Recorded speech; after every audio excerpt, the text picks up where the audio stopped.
Going back to growing pains, it's a condition we definitely can help, and I find that unfortunately so many people have this misconception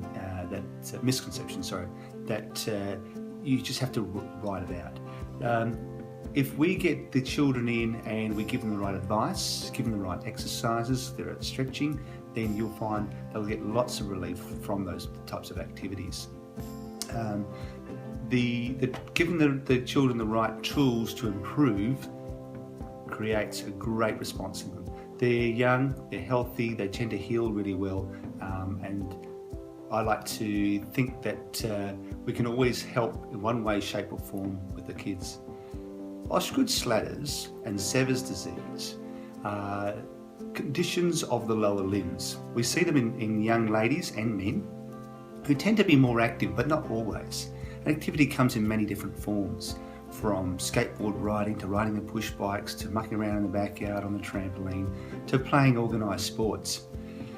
The Osgood-Schlatter's is pain at the front of the knee, we call that the anterior part of the knee, around or near where the patella tendon, which is the kneecap tendon, attaches into the bone. It's quite tender over that spot.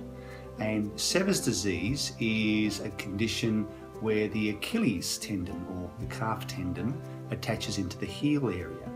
And both the conditions are quite painful and will often get to a stage where it will stop the child from being active. And that's something we don't want. We want children to be active as much as we can.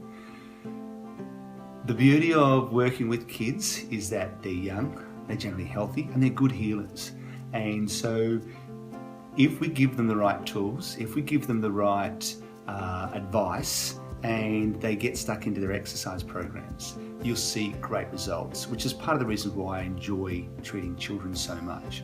Getting great results with kids is a pleasure because the kids are an open book. You see what's on their faces, what they're thinking. So if they're happy, they're smiling. If they're sad, they're showing that quite clearly. The beauty of these two particular conditions is that once we address the biomechanics of the issue, the muscle strength, length, and we give them an exercise program, they will improve. And the really interesting part is that you see these kids who come in, they're quite skeptical because they've had this pain for a while. It stopped them from doing their bits and pieces. And they're ready and waiting for the physiotherapist to say, no, you have to stop doing sport, just like everyone else has told them. And when they hear the voices, oh no, you can do sport if you follow my rules and regs, and they go, oh hello, this might be a lead into being able to play sport. And then they start doing their program and they start to feel better. And they go, oh, I'm feeling better because I'm doing the program.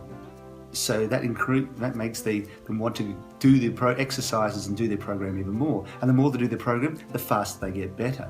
And it's wonderful to see them really coming in week 3 or 4 into their 3rd or 4th session, and they're telling me exactly how they're doing the exercises and how they're progressing through their exercises and what improvements they're occurring.